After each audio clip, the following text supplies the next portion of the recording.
Redox,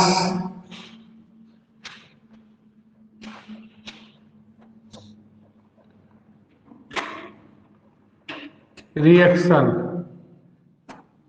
यही chapter हम लोग पढ़ रहे थे। ठीक है, तो पिछले लेक्चर वीडियो में हम लोग आणविक समीकरण को आयनिक समीकरण में बदलना पढ़े थे। आज आयनिक समीकरण को आणविक समीकरण में कैसे बदलेंगे, तो हेडिंग डालो, आयनिक समीकरण को आणविक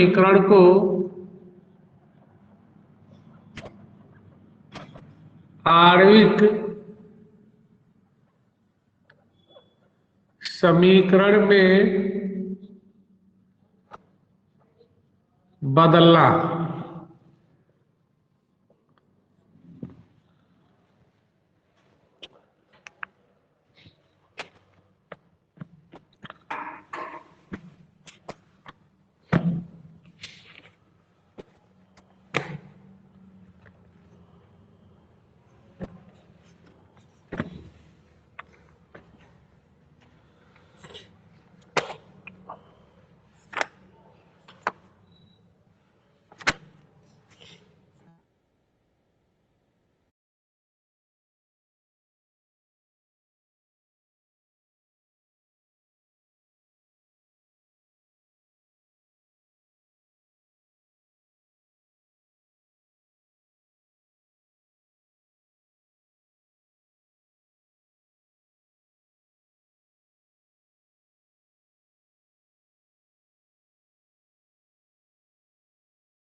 पहला,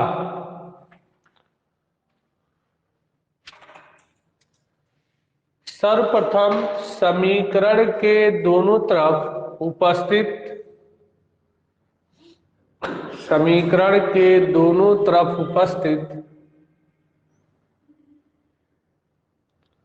धनायनों के संगत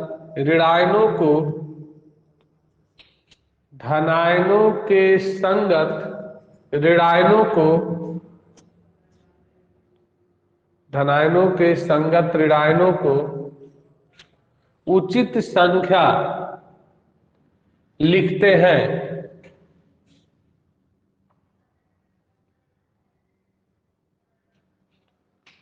इसी प्रकार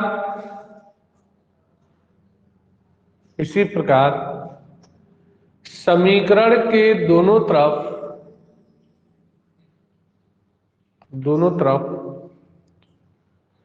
ऋणायनों के संगत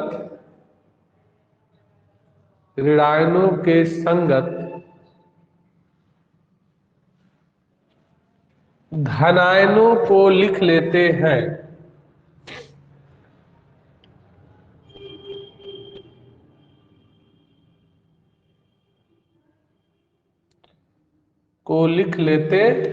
हैं।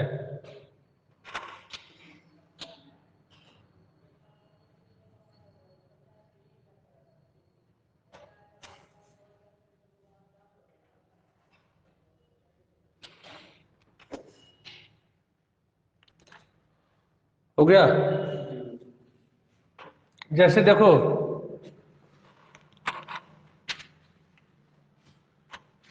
एक समीकरण है, देखो Cu प्लस 2NO3 पर 8 माइनस प्लस 4H पर 8 प्लस गिव्स दैट Cu पर 2 प्लस धन आपका 2NO2 plus 2H2O, 2NO2 plus 2H2O। देखो यहाँ पर अगर समीकरण में एक भी आयन हो तो वह समीकरण कौन सा समीकरण होगा? आयनिक समीकरण है। तो इसमें 3 आयन है, cupric plus hydrogen ion, nitrate ion, 3 ion है। तो जब 3 आयन है तो हम इसको क्या करेंगे, इस आयनिक समीकरण को आणविक समीकरण में बदलेंगे। तो पहला नियम लिखे हो कि सर्वप्रथम समीकरण में अगर कोई ऋणायन धनायन है तो देखो ये भखौती विधि है। आपका सिस्टम बहुत यौगिकों का नाम जानते हो तो उसका संगत पकड़ लोगे। आज जो केमिस्ट्री के बारे में यौगिक के बारे में न जाने वो लाख कोशिश कर दे कुछ नहीं आएगा। ठीक है, तो पहला नियम है कि समीकरण के दोनों तरफ दाईं तरफ और बाईं तरफ अगर धनायन है तो धनायन के संगत ऋणायन, अगर ऋणायन है तो उसके संगत धनायन, दोनों तरफ लिख लेते हैं। तो हमको देखो हम इस समीकरण को हम आयनिक समीकरण को आयनिक समीकरण में बदल रहे हैं। जैसे देखो जैसे 4H प्लस है आ दूगो इसमें से 2H प्लस ले ले आ दूगो 2NO3 माइनस ऑलरेडी है तो यह आपस में क्रिया करके 2HNO3 बन जाएगा। हा? तो कितने H बचे? 2H, तो यानी 2H प्लस, तो इसमें दूगो और NO3 जोड़ दे तो HNO3 दूठो और बच जाएगा। एक मतलब यही ऐसे स्पष्ट है कि H पर एक प्लस के संगत ऋणायन, संगत यानी इसका पहले धनायन तो संगत ऋणायन क्या जोड़ेंगे? नहीं NO3 जोड़ो, अरे वो तो बैलेंस करते समय लगाएंगे। तो H पर एक प्लस का संगत ऋणायन NO3 पर माइनस, और जब इधर नाइट्रेट इधर नाइट्रेट तो कॉपर का संगत धनायन भी नाइट्रेट ले सकते हो। हा? संगत धनायन नाइट्रेट ले सकते हैं तो क्या लिखेंगे? NO3 तथा धनायन धन आयन Cu पर A2 प्लस का संगत ऋणायन, तो संगत ऋणायन कॉपर नाइट्रेट होता है तो संगत ऋणायन NO3 पर एक माइनस जोड़ने पर, बोलो इतना लिख लोगे ना, जोड़ सकते हो ना कोई समीकरण में, तो समीकरण में जोड़ सकते हो। जब इतना याद रहेगा, बहुत समीकरण सॉल्व करोगे तो कई समीकरण आपको मुझबनिए याद हो जाएगा। तो इसी तरह संगत धनायन सोच समझ करके उसी का संगत ऋणायन, ये नहीं कि जो यौगिक होते नहीं करता है उसी को जोड़ दो। हाँ ठीक है, अगर जो धनायन इधर है कोई जरूरी नहीं है, वो देखोगे कि क्या हो सकता है, अलग भी हो सकता है और समान भी हो सकता है। तो पहला नियम समझ में आ गया। दूसरा,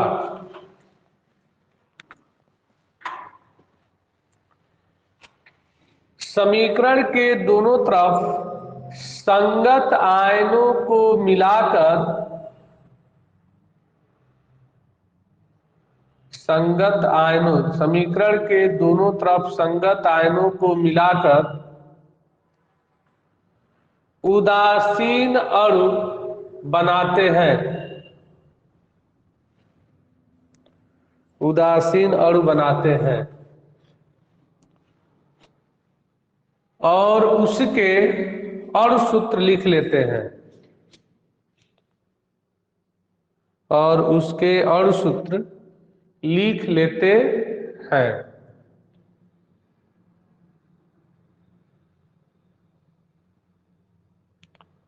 देखो बाबू इधर हम बना रहे हैं, जैसे ये कॉपर तो उदासीन परमाणु है, इसको छूबे नहीं करेंगे तो कॉपर ही रहने दो। आप प्लस इसमें से 2H प्लस 2NO3 से गुणा हो गया तो कितना 2NO3 पहले से है, इसमें से 2 इससे जुड़ जाएगा तो कितना H बचेगा 2H। तो यहां पर फिर से 2NO3 माइनस इसके साथ जोड़ दे और यहां पर 4H पर प्लस, क्या जी समझ में आया? इसमें से 2H इससे जुड़ जाएगा तो 2NO3 पहले रहने दे, और 2H बचा तो उसका संगत ऋणायन 2NO3 माइनस, और गिव्स दैन यहां पर Cu पर 2 प्लस तो इसका संगत ऋणायन NO3, तो NO3 के ऊपर कितना माइनस होता है 1 माइनस, 2 प्लस तो 2 माइनस होना चाहिए, तो इसमें 2 से मल्टीप्लाई कर दिया ठीक है। यह उदासीन अणु, यह उदासीन अणु, तो 2NO2 प्लस 2H2O।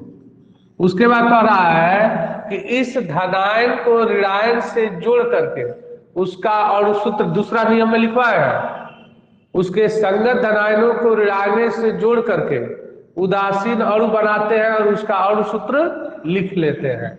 तो देखो हम उदासीन अणु बनाकर उसका अणु सूत्र लिख दे रहा है। जैसे देखो Cu प्लस 4H पर प्लस है, टू 4NO3 पर माइनस है, ये आपस में जुड़ेगा तो 4HNO3 हो जाएगा। दिस दैट, देखो ये कॉपर और नाइट्रेट आपस में जुड़ेगा तो Cu और जो गुणा रहता है ट्वाइस कर देते हैं, तो CuNO3 का whole twice plus 2NO2 plus 2H2O।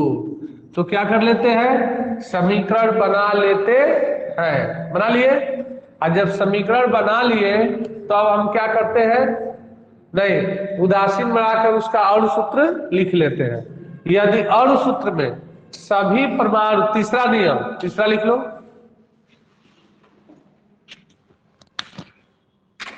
समीकरण के दोनों तरफ सभी तत्व के, दोनों तरफ, समीकरण के दोनों तरफ सभी तत्वों के परमाणुओं की संख्या, सभी तत्वों के परमाणुओं की संख्या हमेशा बराबर होती है।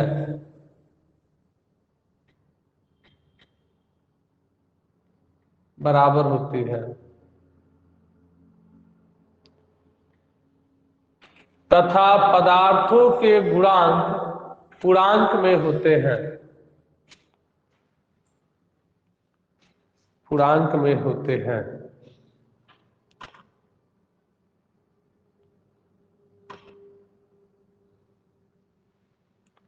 तो देखो तीसरा कह रहा है कि समीकरण में दोनों तरफ सभी परमाणुओं की संख्या बराबर होती है और पदार्थों के गुणांक पूर्णांक में होना चाहिए, पूर्ण संख्या में। जैसे यहाँ पर पूर्ण संख्या 2 है, पूर्ण संख्या 2 है, पूर्ण संख्या 4 है, दशमलव नहीं होना चाहिए। अब परमाणु देखो, एक कॉपर, एक कॉपर, नाइट्रेट 4 है, नाइट्रोजन 4, हाइड्रोजन 4 है, दो दूनी 4, नाइट्रोजन 4 है तो 2 एक अन्य 2, और 2 एक अन्य 2, 2 2 4, ऑक्सीजन 4 तेईस 12 है, 3 दूनी 6, 2 दूनी 4, 6 4 10, और 2 एक अन्य 2 बराबर। आपका आयनिक समीकरण किसे बदल गया, आणविक समीकरण, प्रूफ हो गया।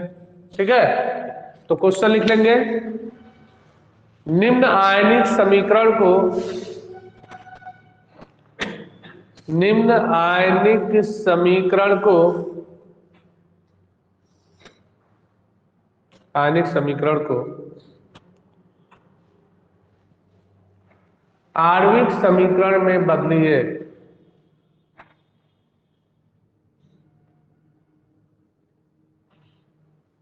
आयनिक समीकरण में बदलिए।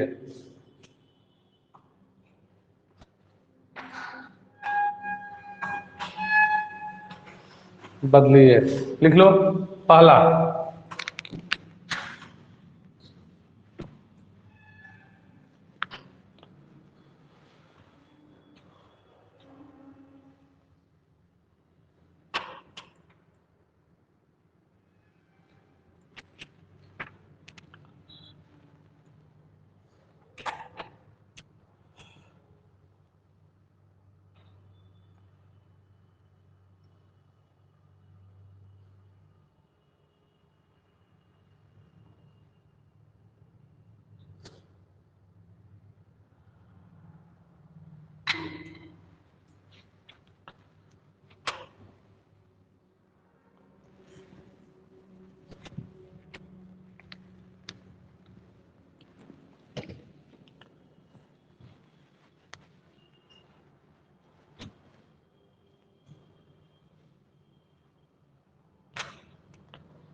हो गया।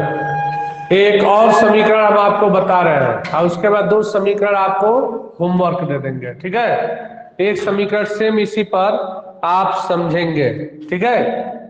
तो देखेंगे Cr2O7 पर 2 माइनस, Cr2O7 पर 2 माइनस, यहाँ देखो यहाँ लिख दे रहे हैं Cr2O7 पर 2 गो माइनस प्लस आपका 5Fe नहीं 6Fe पर 2 गो प्लस 6Fe पर 2 गो प्लस 14H पर पॉजिटिव 14H पर पॉजिटिव गिव्स दैट आपका 14H गिव्स दैट 6Fe पर 3 पॉजिटिव 6Fe पर 3 पॉजिटिव प्लस आपका 7H2O प्लस 2Cr पर 3 पॉजिटिव Cr पर 3 पॉजिटिव 2Cr पर 3 पॉजिटिव। यहां देखो ये जो है आपका कौन सा समीकरण है, यानी आयनिक समीकरण है। इसको आणविक समीकरण में बदल देना है, बदल देना है। तो देखो कैसे बदलेंगे। सर्वप्रथम पहला नियम, धनायनों के संगत उसका ऋणायन दोनों तरफ बाया और ऋणायनों के संगत उसका संगत धनायन। तो देखो पहले ये क्या है, क्रोमेट Cr2O7 पर 2 माइनस है, ठीक है। तो इसका संगत धनायन कौन हो सकता है, तो Cr2O7 पर 2 माइनस Cr2O7 वाला कोई यौगिक जानते हो, दिमाग में है? दिमाग में है Cr2O7 से कौन सा धनायन जुड़ेगा कि कोई किसी यौगिक का निर्माण कर लेगा? अरे बहुत पढ़े हो, K2Cr2O7 पोटेशियम डाइक्रोमेट। हाँ, तो ये क्रोमेट आयन का संगत ऋणायन क्या होगा, K पर 1 प्लस, तो कितना माइनस है, तो 1 K पर 1 प्लस, तो कितना K लेंगे 2। तो यहां देखो पहले लिख लेंगे Cr2O7 पर 2 माइनस का संगत धनायन। तो संगत धनायन क्या होगा बाबू, K पर 1 प्लस होगा। अब यहां देखो Fe है, अब Fe हम सोचेंगे क्या हो सकता है, क्या हो सकता है। तो Fe यानी यहां देखो Fe पर 2 प्लस Fe पर 3 प्लस, एक ही समान ऋणायन हम उसको क्या करेंगे, लेंगे। तो Fe का कौन सा यौगिक हो सकता है, बताओ कोई। अब सल्फेट FeSO4 सल्फेट हो सकता है, या क्लोराइड या FeCl2 हो सकता है। तो ऋणायन जोड़ दो, ऋणायन का मतलब हाइड्रोजन वाला जोड़ दो, हाइड्रोजन जोड़ दो या सल्फेट जोड़ दो। तो देखो K पर 1 प्लस तथा Fe पर 2 प्लस व Fe पर 3 प्लस का संगत ऋणायन, संगत ऋणायन कौन होगा बाबू, SO4 पर 2 माइनस, SO4 पर 2 माइनस, इसका हो गया।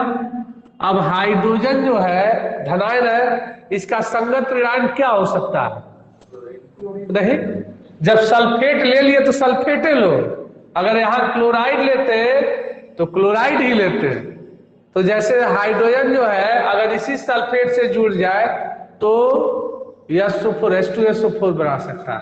तो Fe पर 2 प्लस Fe पर 3 प्लस और तथा H पर 1 प्लस। देखो क्रोमियम भी सल्फेट से गुणा करेगा तो क्रोमियम सल्फेट हो सकता है, Cr2SO4, तो सभी धनायनों का संगत ऋणायन एक हो जाएगा SO4 तथा Cr पर 3+ का संगत धनायन ऋणायन, संगत ऋणायन क्या होगा SO4 पर 2 माइनस जोड़ने पर, तो जोड़ दिया जाए तो देखो यहां पर क्या हो जाएगा Cr2 समान संख्या में जोड़ना है तो Cr2O7 पर 2 माइनस, तो इसका संगत धनायन क्या होगा K पर 1+, तो कै गो K लेंगे 2 गो माइनस, 1 K पर 1+ तो 2 गो प्लस। अब देखो यहां पर Fe पर 2+ आपको को Fe है 6 गो, तो 6 Fe पर 2+ और सल्फेट पर 2 गो माइनस, तो 6 दूनी 12 गो प्लस, को सल्फेट ले लें तो 12 गो माइनस है, तो 6 गो सल्फेट ले लेंगे आप प्लस। अब Fe पर 3 गो प्लस, तो Fe पर 3 गो प्लस,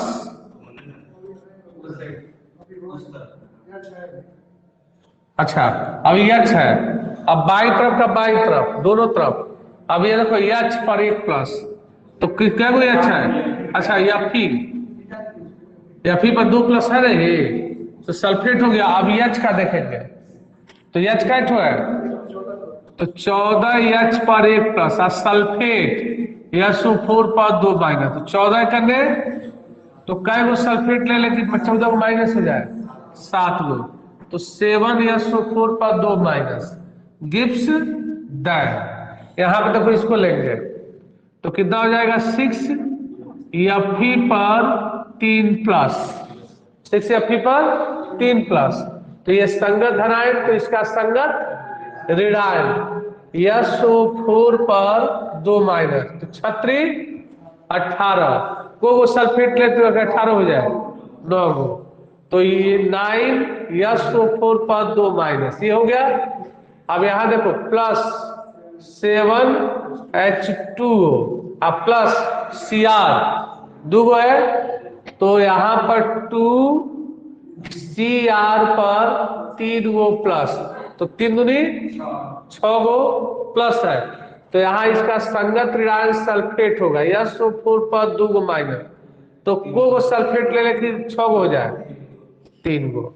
पहला नियम हो गया, यानी धनायनों के धनायनों का संगत ऋणायन दोनों तरफ और ऋणायनों का संगत धनायन, ठीक है दोनों तरफ लिख लिए, जो धनायन इधर होगा वही धनायन इधर, जो ऋणायन इधर होगा वही ऋणायन, दोनों तरफ एक ही समान लेंगे, नहीं कि अलग अलग ले लिए तब बैलेंस नहीं होगा।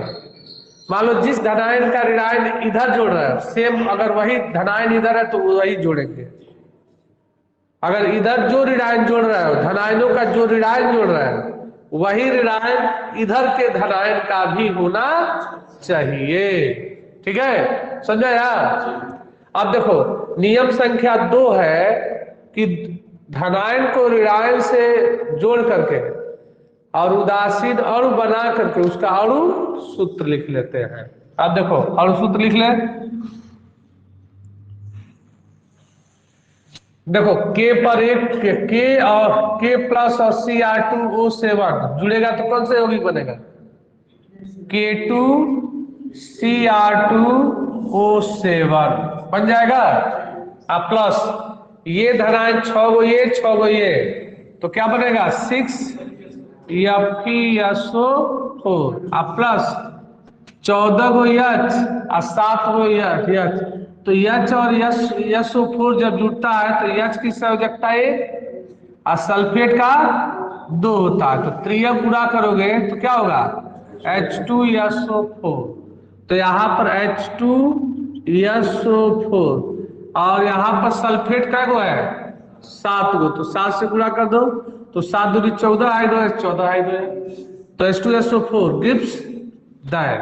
अब इधर का देखो, अब Fe का संगत ऋणायन सल्फेट होगा तो Fe की संयोजकता है 3 और सल्फेट की संयोजकता है 2, तो त्रियक गुणा कर दो तो फेरिक सल्फेट का सूत्र मिल जाएगा।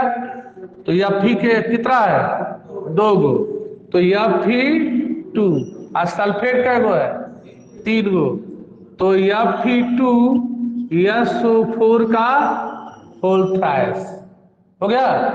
अब प्लस, अब ये वाला इससे हो गया, अब 7H2O, तो उदासीन अणु है तो 7H2O हो जाएगा।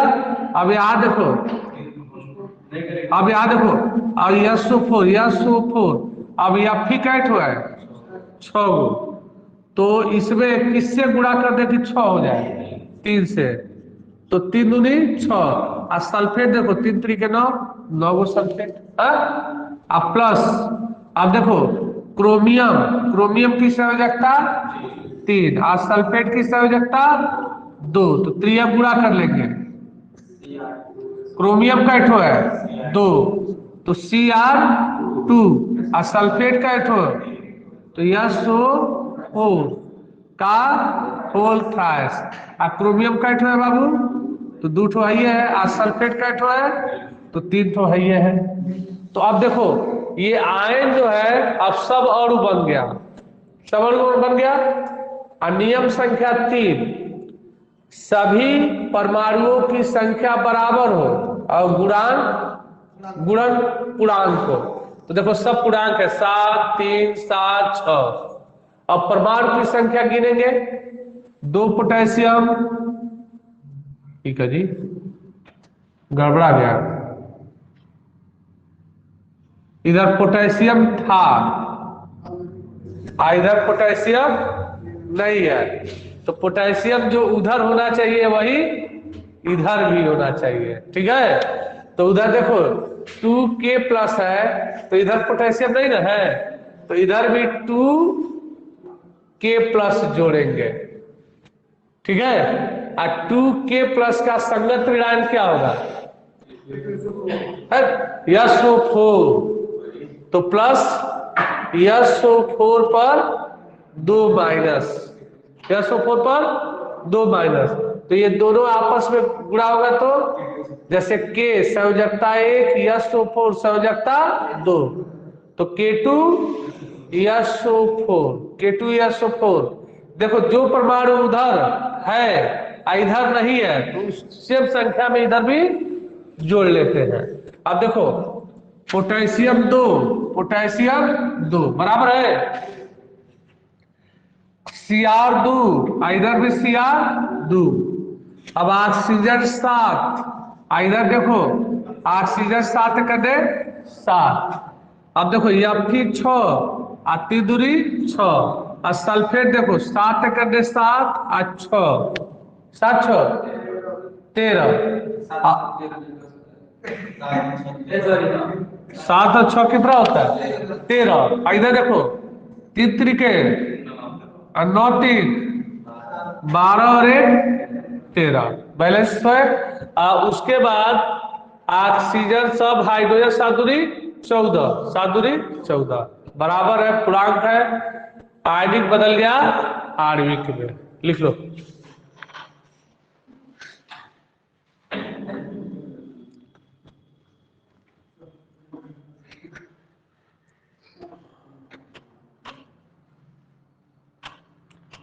ये सब मैथमेटिकल है, मैथ वाले बच्चों को खूब अच्छा समझ में आएगा, उसको भी आएगा, खाली गुणा भाग करना है, टेक्निक लगाना है।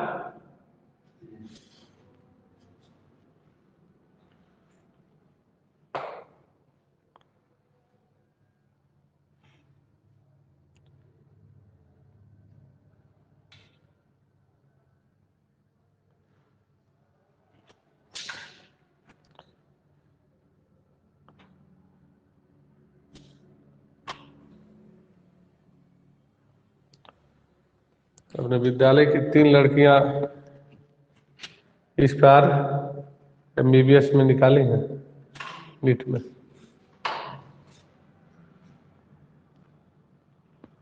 पढ़ाई अच्छा से करो, ठीक है, नीट तुम्हारा निकल जाएगा।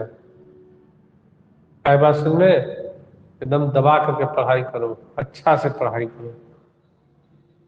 एक एक चीज पढ़ोगे नीट निकल जाएगा।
ये 2 क्वेश्चन होमवर्क हो जाएगा, ठीक है।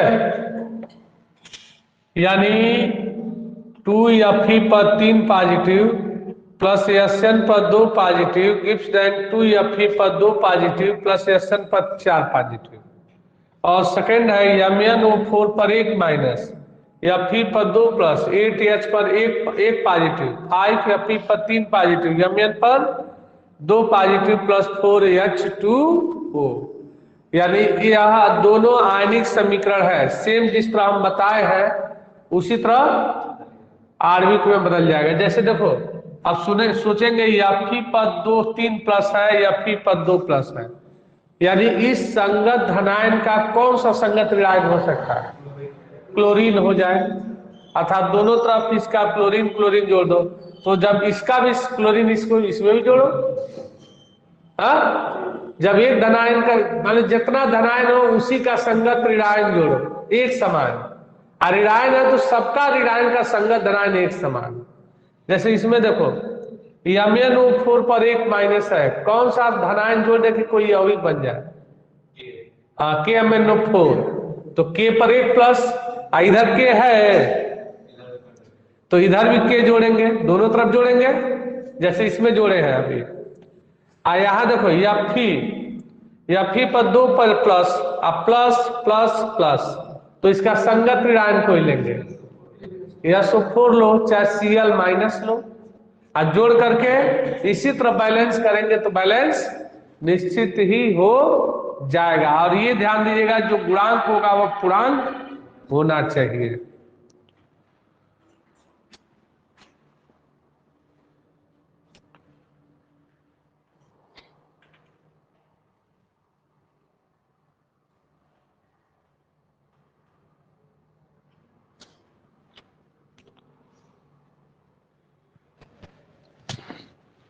हो गया।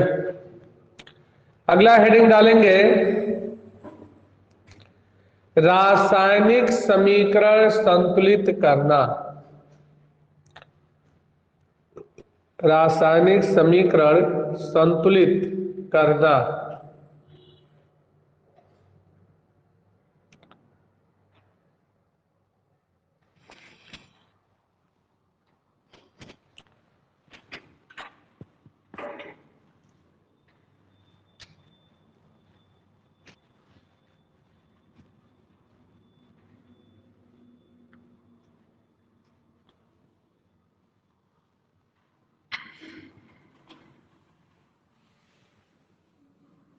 इसमें लिखेंगे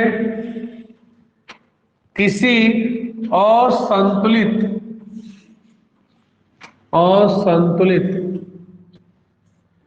रासायनिक समीकरण को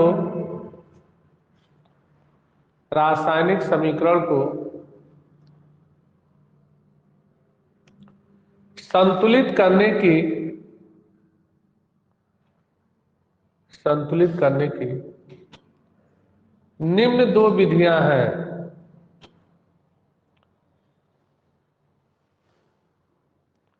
निम्न दो विधियां हैं।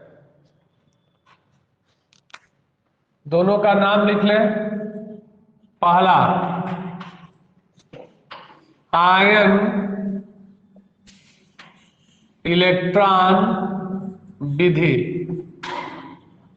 आयन इलेक्ट्रॉन विधि, और दूसरा ऑक्सीकरण संख्या विधि। ऑक्सीकरण संख्या विधि।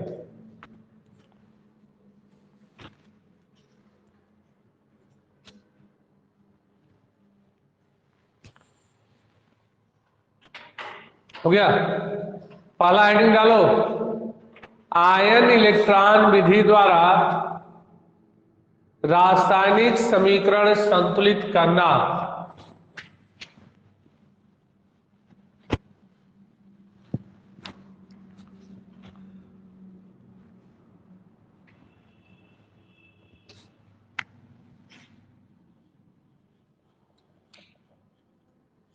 आयन इलेक्ट्रॉन विधि द्वारा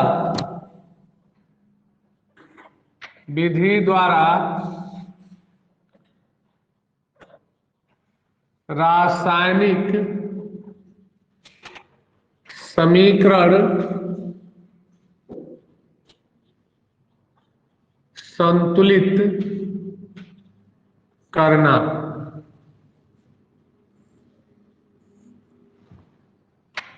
रासायनिक समीकरण संतुलित करना। देखो,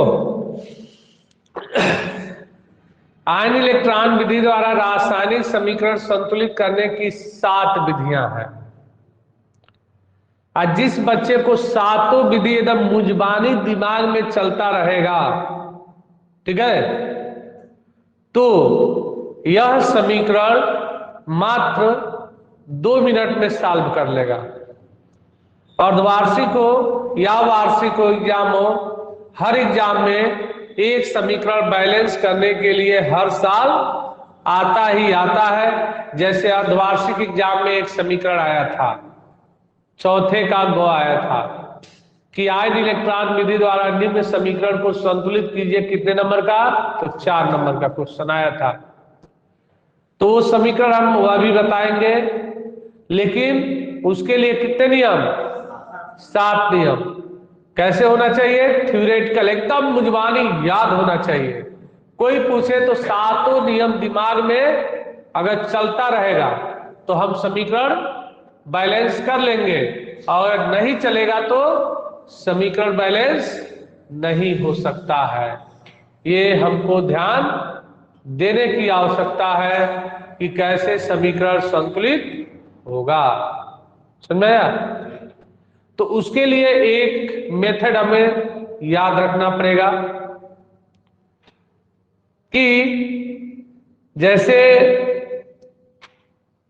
दो विधि है, एक पूरा विस्तृत विधि जिसको बैलेंस करने में कम से कम एक पेज लग जाएगा, एक पेज लग जाएगा, और एक विधि ऐसी है तभी पे आपको उतने नंबर मिलेगा, और एक विधि ऐसी है कि 2 लाइन में बैलेंस कर देंगे, मात्र 2 लाइन लिखेंगे समीकरण बैलेंस होगा, तीसरे लाइन की आवश्यकता नहीं है, और दोनों अपने जगह पर सही है तो है।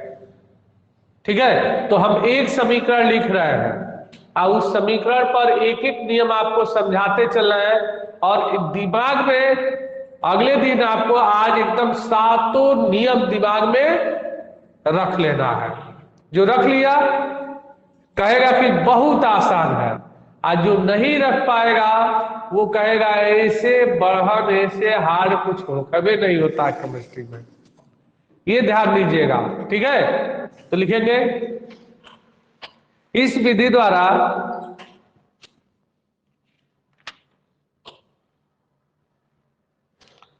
समीकरण को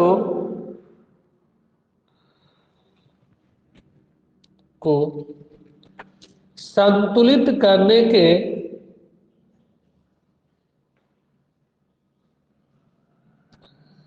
निम्न नियम है।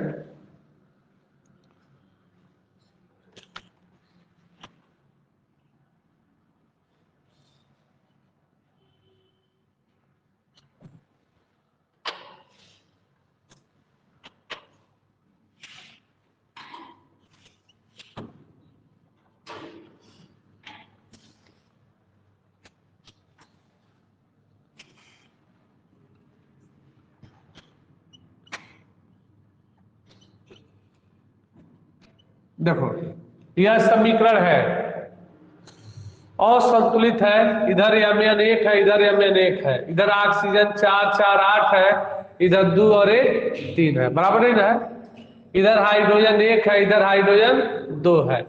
ठीक है, इधर कार्बन 1 है, इधर कार्बन 2 है, तो ये असंतुलित समीकरण है, इसको आयन इलेक्ट्रॉन विधि द्वारा संतुलित करना है।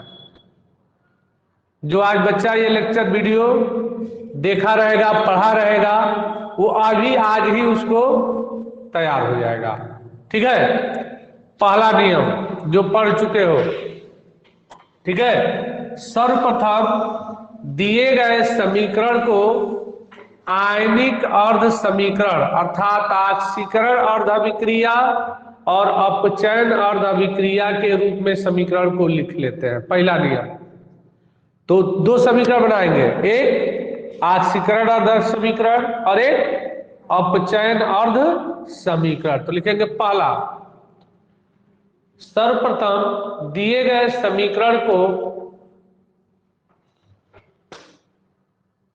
दिए गए समीकरण में से आयनिक अर्ध समीकरण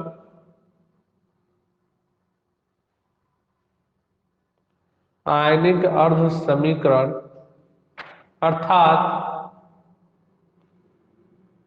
ऑक्सीकरण तथा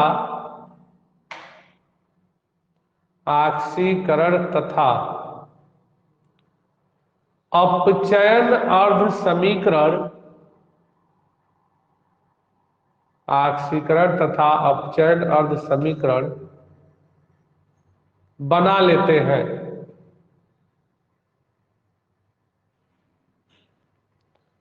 अर्ध समीकरण बना लेते हैं। देखो यहां पर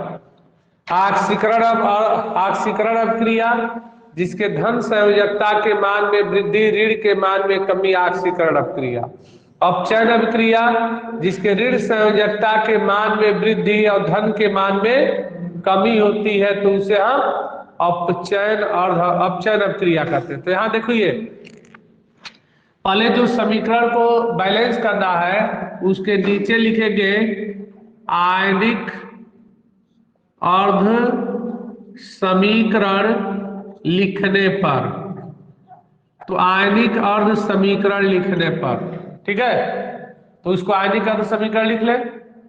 तो आयनिक अर्ध समीकरण लिखेंगे तो देखो कैसे लिखेंगे, यहां पर देखो इस Mn इधर है mn इधर है, तो mn पर 2 प्लस है, इस mn पर कितना प्लस है नहीं मालूम है। तो देखो यहाँ पर हम अलग से निकाल कर देख लेते हैं संतुष्टि के लिए। माना mn की ऑक्सीकरण संख्या x, 4 ऑक्सीजन है तो 4, और ऑक्सीजन की ऑक्सीकरण संख्या -2 बराबर इसके ऊपर 1 माइनस तो -1, तो -1 4 दूनी 8, -8 इधर जाएगा तो +8, +8 में से क्या +7, तो mn की ऑक्सीकरण संख्या इधर mn का +2, तो +7 से +2, धन के मान में कमी, कौन सी अक्रिया अपचयन, पकड़ में आ गया।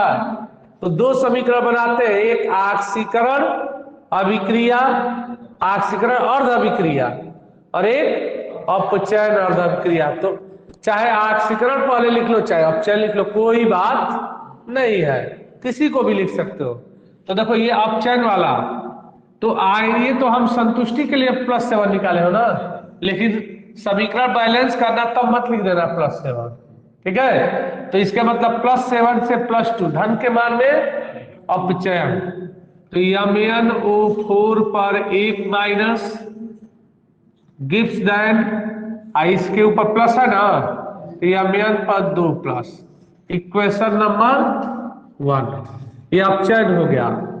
अब ऑक्सीकरण देखो, ऑक्सीजन का -2 ऑक्सीजन का -2 होता है, हाइड्रोजन का +1 हाइड्रोजन का +1 होता है, लेकिन यहाँ कार्बन का इस कार्बन से देख ले, ये अपचयन है तो दूसरा ऑक्सीकरण होना चाहिए, क्योंकि रेडॉक्स अभिक्रिया ही संतुलित होता है, बताए थे, यानी जिसमें ऑक्सीकरण अभिक्रिया और अपचयन अभिक्रिया हो वही समीकरण बैलेंस होगा। तो देखो एक में अपचयन हो गया तो दूसरे में ऑक्सीकरण निश्चित ही होगा। जब आप एकदम दिमाग में बैठा लोगे तो देखते ही कहोगे Mn का Mn से, C का C से, तो देखो यहां पर देखो C2O4 पर 2 माइनस, तो माना कार्बन का X, 2 कार्बन है तो 2X, 4 ऑक्सीजन का -2, इसके ऊपर 2 माइनस है तो -2, तो 2X बराबर -2, 4 दूनी 8, -8 इधर जाएगा तो +8, तो 2X बराबर +8 में से 2 गया +6, तो X बराबर +3, तो इस कार्बन की ऑक्सीकरण संख्या +3। इधर देखो CO2 में माना कार्बन का X, ऑक्सीजन 2 है, ऑक्सीजन का -2, और उदासीन अणु है तो कुल ऑक्सीकरण संख्या 0, तो X बराबर -4 इधर जाएगा तो +7, तो इस कार्बन का कितना हुआ, ये हमने निकाल करके रफ काम किया, +3 से +4, धन के मान में कौन सी ऑक्सीकरण, तो इसमें कौन सी अक्रिया हुआ था, तो इसमें ऑक्सीकरण, कंफर्म हो गया ना। अब हम पकड़ लिए, जब दिमाग एकदम सही हो जाए, जैसे 5-6 को दिमाग में हो गया कि ऑक्सीकरण अपचयन, तो तुरंत पकड़ लेना ये इससे इससे ऑक्सीकरण, इससे इससे अपचयन, तब निकालने की आवश्यकता नहीं, आपके संतुष्टि के लिए यह नियम हम बता दिए हैं।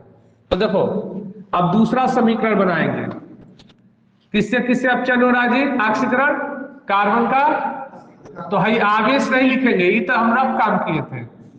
तो देखो C2O4 पर 2 minus gives that CO2, equation number 2। अब बताओ क्या यह समीकरण सब कोई बना लेगा, तो बताओ बच्चा, क्या ये बना लोगे आप लोग, मैसेज कीजिए।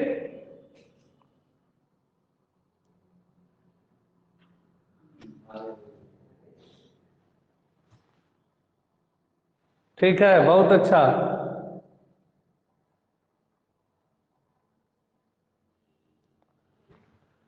दूसरा नियम संख्या 2,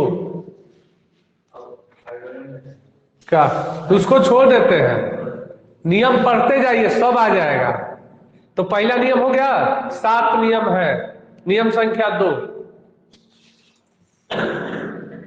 हाँ इसको मत लिखो, लास्ट में लिखना है, नियम संख्या नहीं लिखना नहीं है, नियम पहले 7 पढ़ लो, हम एक उदाहरण बताते चल रहे हैं। दूसरा देखो, दूसरा नियम कहता है कि समीकरण में उस परमाणुओं की संख्या बराबर कर लेते हैं, उचित संख्या से गुणा करके बराबर करते हैं, जिसमें जिस परमाणु में ऑक्सीकरण ऑक्सीकरण अपचयन अपचयन हो रहा है। तो यमयन से यमयन में क्या हो रहा था? अपचयन। तो यमयन कैठो है? इधर यमयन एक के ठो है, वो तो आवेश है ना। एक ठो यमयन इधर है, गुणा नहीं ना है, और एक यमयन इधर है, दोनों ओर बराबर।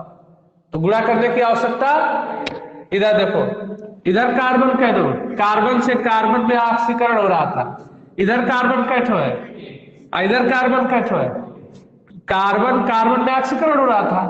इधर कार्बन एक है, इधर कार्बन दो है, तो जिधर कम होता है उसमें उचित संख्या से गुणा कर देते हैं। तो इधर कम है, एक है, इधर दो है, किससे गुणा कर दे कि दो हो जाए? दो से। तो इसमें इसी में हम दो से गुणा कर दें। हाँ कंफर्म? तो लिखेंगे दूसरा। अरे पहले पढ़ते जाओ ना, लिखोगे दूसरा। समीकरण में, दोनों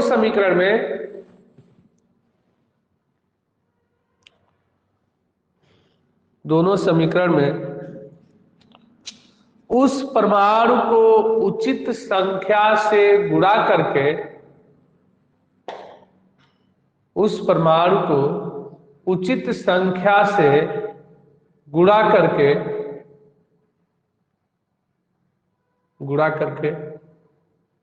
बराबर कर लेते हैं,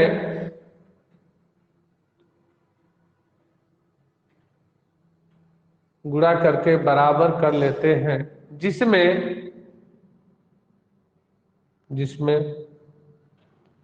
ऑक्सीकरण तथा अपचयन अभिक्रिया होता है।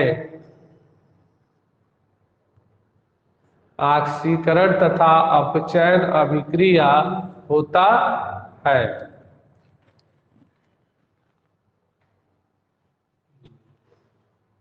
तो दूसरा नियम आपको समझ में आ गया?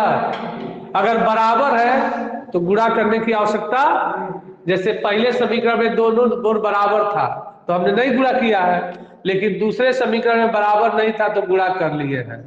तो दूसरा नियम कंफर्म हो गया? ठीक है। तीसरा नियम देखो, तीसरा नियम में समीकरण के बाईं तरफ देखना।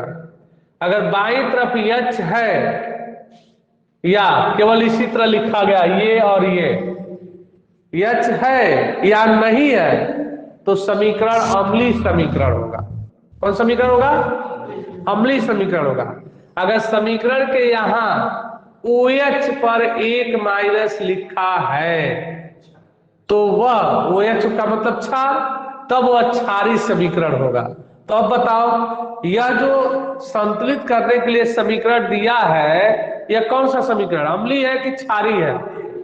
H पर प्लस है या न रहे, अम्लीय। और समीकरण के बाईं तरफ यहां OH पर एक माइनस लिखा है तो वह क्षारीय होगा। कंफर्म हो गया? तो लिखेंगे तीसरा,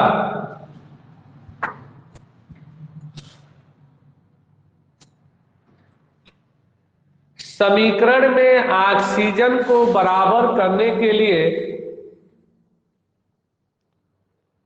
समीकरण में ऑक्सीजन को बराबर करने के लिए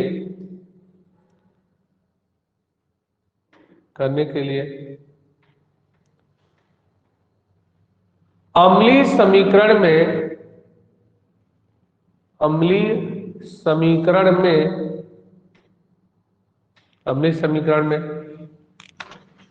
H2O, अम्लीय समीकरण में H2O, यानी एक अणु जल में कितना ऑक्सीजन जी? एक ऑक्सीजन। ऑक्सीजन को बराबर करने के लिए अम्लीय समीकरण में H2O, जबकि क्षारीय समीकरण में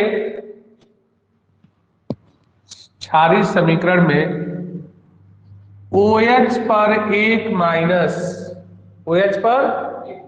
माइनस जोड़ देते हैं।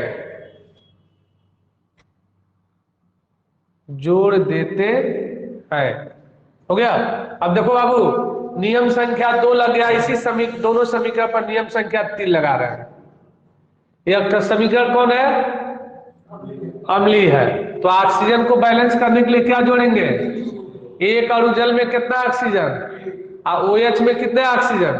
एक। तो देखो पहले समीकरण में बाईं तरफ को वो ऑक्सीजन है बाबू 4, और दाईं तरफ आपको को वो ऑक्सीजन दिखाई दे रहा है? एक भी नहीं। तो इधर ऑक्सीजन नहीं है, तो जिधर नहीं होता उधर जोड़ देते हैं। तो ऑक्सीजन को बैलेंस करने के लिए क्या जोड़ेंगे? H2O। तो H2O, हमको 4 ऑक्सीजन चाहिए, तो एक अणु जल में एक ऑक्सीजन, तो 4 जोड़ेंगे तो 4H2O बैलेंस। 4 ऑक्सीजन इधर, 4 ऑक्सीजन इधर। दूसरे समीकरण में देखो जी, कितना ऑक्सीजन है? 2 दूनी 4, इधर कितना है? यानी दूसरे समीकरण में ऑक्सीजन को बैलेंस करने की आवश्यकता नहीं है। दोनों और 2 दूनी 4 और 4 दोनों और बराबर है। कंफर्म? अब मैसेज करो, क्या नियम संख्या 2 और 3 समझ में आ गया? नियम संख्या 2 और 3।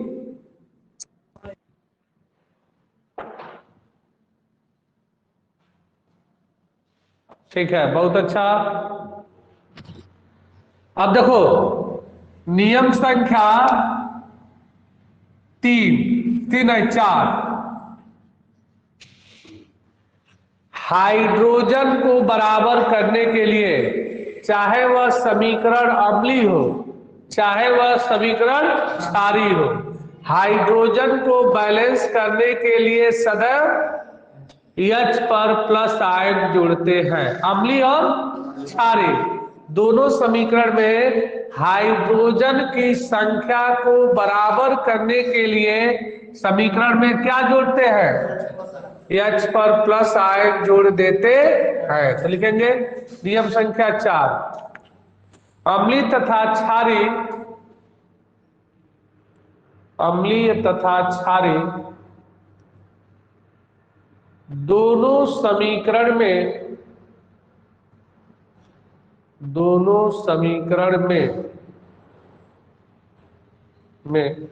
हाइड्रोजन को बराबर करने के लिए, हाइड्रोजन को बराबर करने के लिए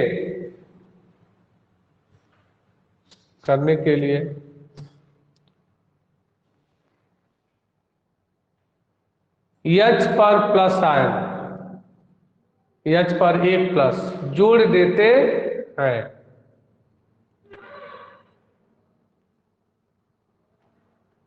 देखो हम हाइड्रोजन को बराबर कर रहे हैं। इधर देखो बाबू, इधर कितने हाइड्रोजन है? 4 दूनी 8 हाइड्रोजन। इधर कितने हाइड्रोजन है? एक भी नहीं है। तो इधर हाइड्रोजन नहीं है, तो इधर कितना H जोड़ेंगे? 8H पर प्लस, तो 8 ही करने 8 हाइड्रोजन, 4 दूनी 8 हाइड्रोजन बराबर बराबर। इधर देखो इसमें कितने हाइड्रोजन दिखाई दे रहा है? एक भी नहीं। इधर कितने दिखाई दे रहा है? एक भी नहीं। यानी समीकरण 2 में नियम संख्या 4 लगाने की कोई आवश्यकता नहीं है। कंफर्म? ठीक है, नियम संख्या 4 तक हो गया। नियम संख्या 5,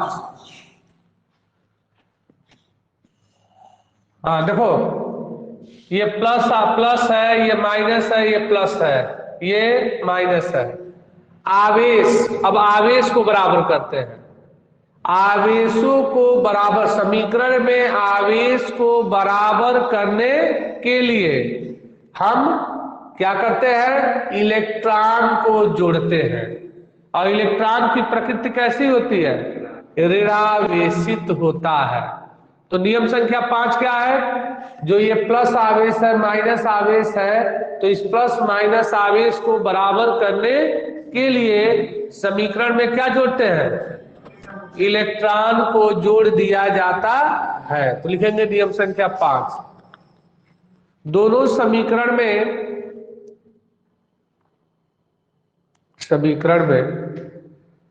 आवेशों को बराबर करने के लिए, आवेशों को बराबर करने करने के लिए ऋणावेशित इलेक्ट्रॉनों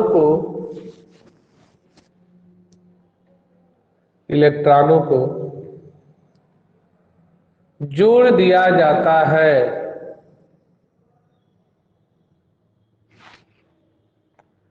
इलेक्ट्रॉन को जोड़ दिया जाता है।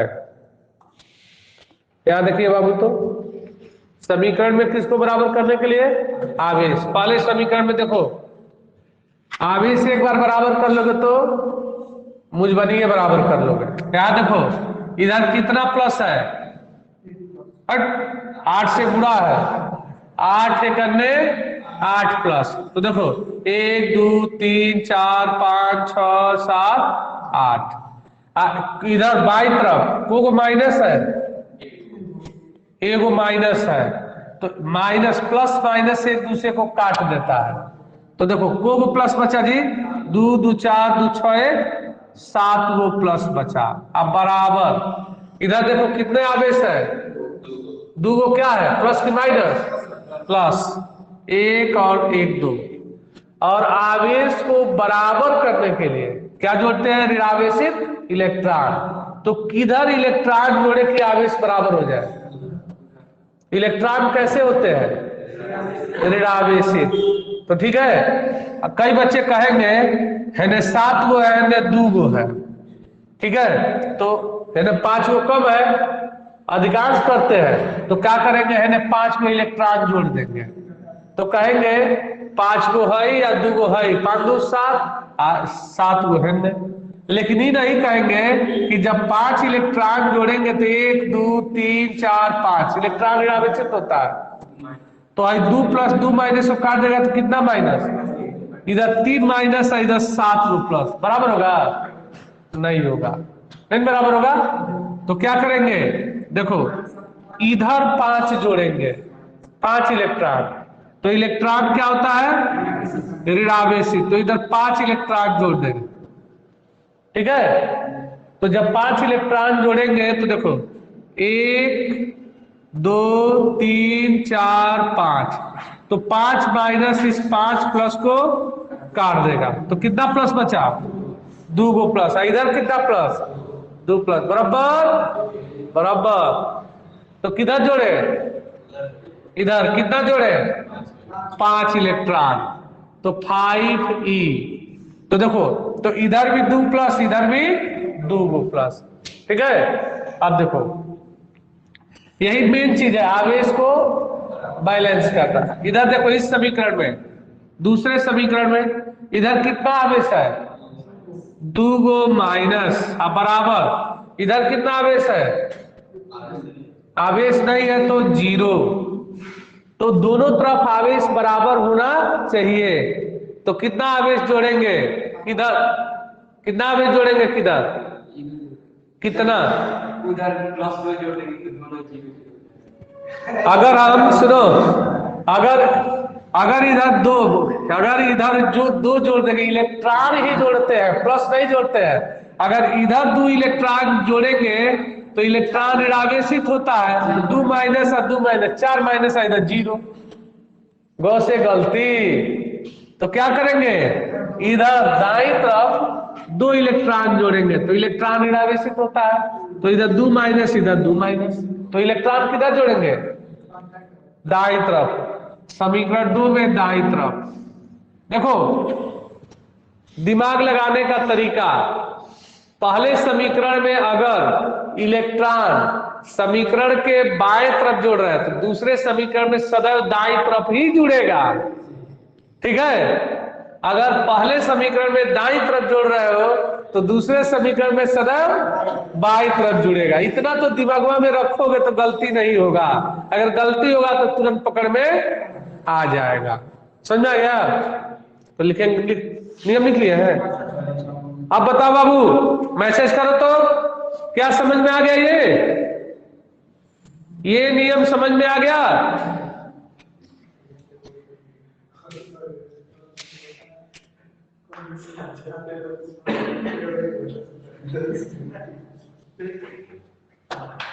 क्या लिखा है जी?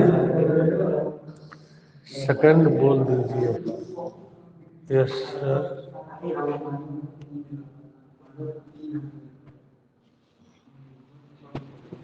हाँ देखेंगे। तो ये क्या हो गया, नियम संख्या 5 आपका फाइनल। ठीक है, नियम संख्या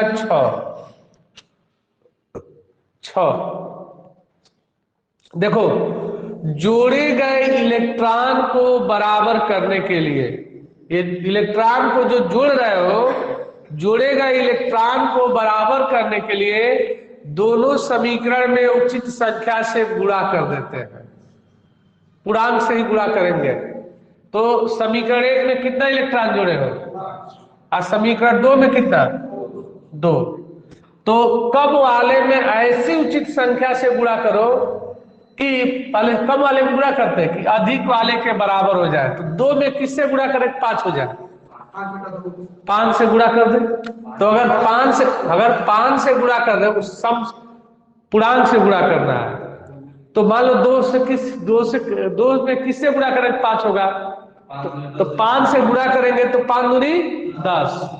अब इसमें किससे गुणा कर दे कि 10 के बराबर हो जाए, तो 2 से।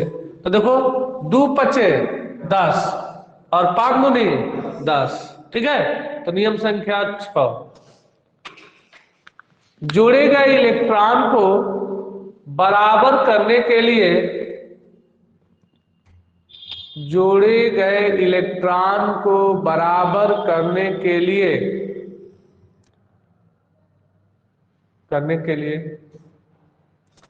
दोनों समीकरण में उचित संख्या से गुणा कर देते हैं।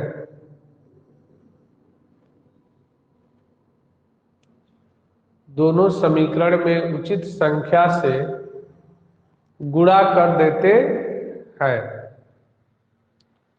ठीक है, यानी जोड़े गए इलेक्ट्रॉन को बराबर करने के लिए पहले समीकरण और दूसरे समीकरण, दोनों समीकरण में उचित संख्या से गुणा कर देते हैं। हमने देखो 5 में हमने, अगर मान लो उचित संख्या से नहीं हो रहा है, तो पहले समीकरण में जो गुणा है दूसरे समीकरण में गुणा कर दो, और दूसरे समीकरण में मान लो जो गुणा है वह पहले समीकरण में कर दो। ठीक है, तो इसका उसमें, उसका इसमें कर दो। अगर मान लो उचित संख्या मिल गया तब तो सोने पे सुहागा, और नहीं मिला तो आप उसी तरह गुणा कर दो।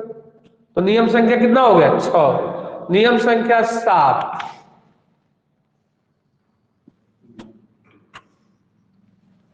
नियम संख्या 7 देखो, गुणा करके दोनों समीकरण का बायां पक्ष बाईं तरफ और दायां पक्ष दाईं तरफ लिख देते हैं, तो हमें संतुलित रासायनिक समीकरण प्राप्त हो जाता है। तो लिखेंगे नियम संख्या 7, दोनों समीकरण में गुणा करके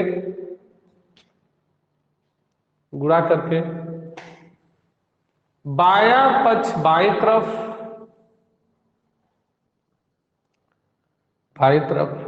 तथा दायां पक्ष दाईं तरफ लिख देने से हमें संतुलित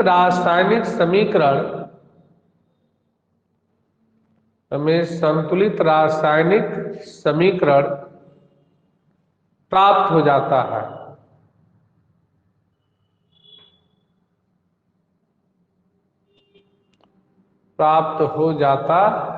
देखो इधर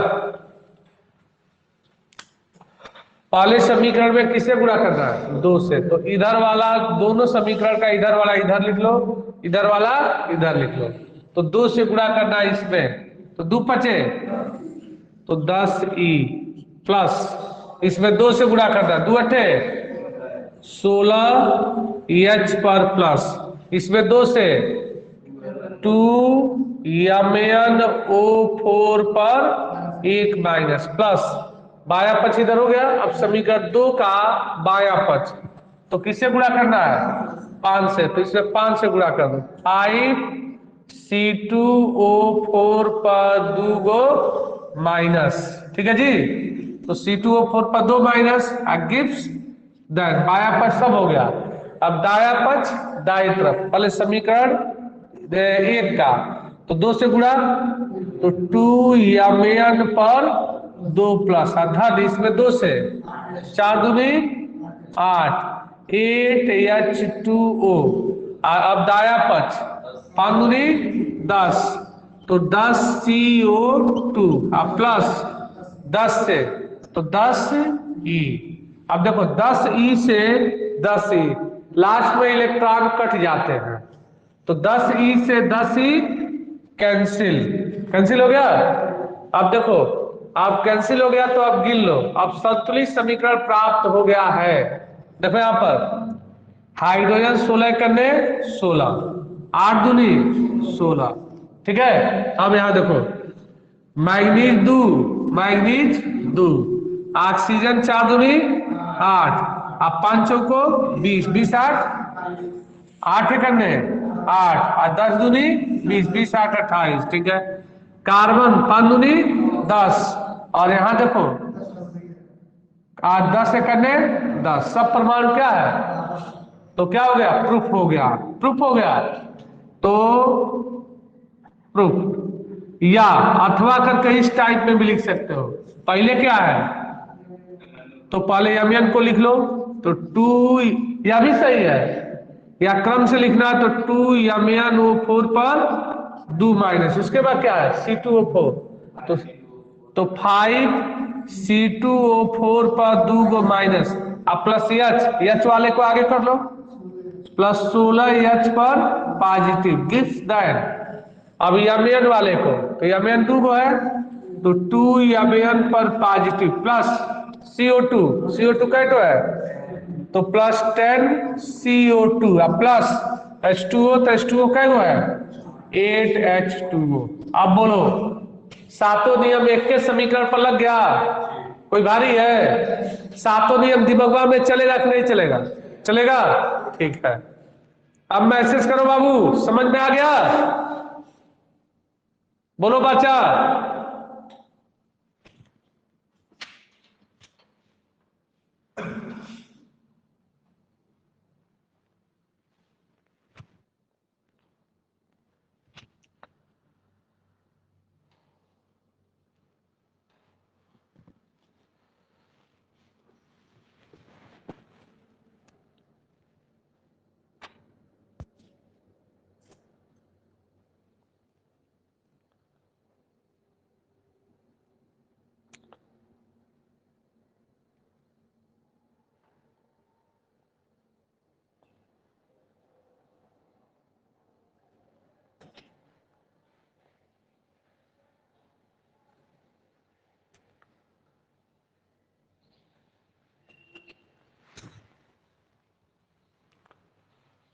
बहुत आसान है, बहुत आसान है, ठीक है। बहुत आसान विधि है ये, बस समझना है। 7 गो नियम। एक तो ऐसी विधि है जो 1 पेज 1.5 पेज में आता है, बताने से क्या फायदा है? 4 2 3 लाइन में हो जा रहा है, वो 1.5 पेज करोगे पहले ही भागने लगोगे।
पेपर है, पेपर पेपर कितना टाइम 43 मिनट। जो आप कर रहे हैं वो साथ पाँच हो रहा है।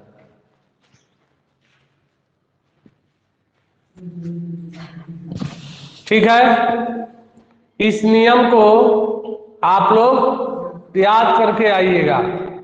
कल हम लोग कम से कम 6-7 रिएक्शन इसी पर हम लोग संकलित करेंगे, ठीक है। और कम से कम 10 रिएक्शन हम होमवर्क भी कल देंगे। तो आज का वीडियो इस बार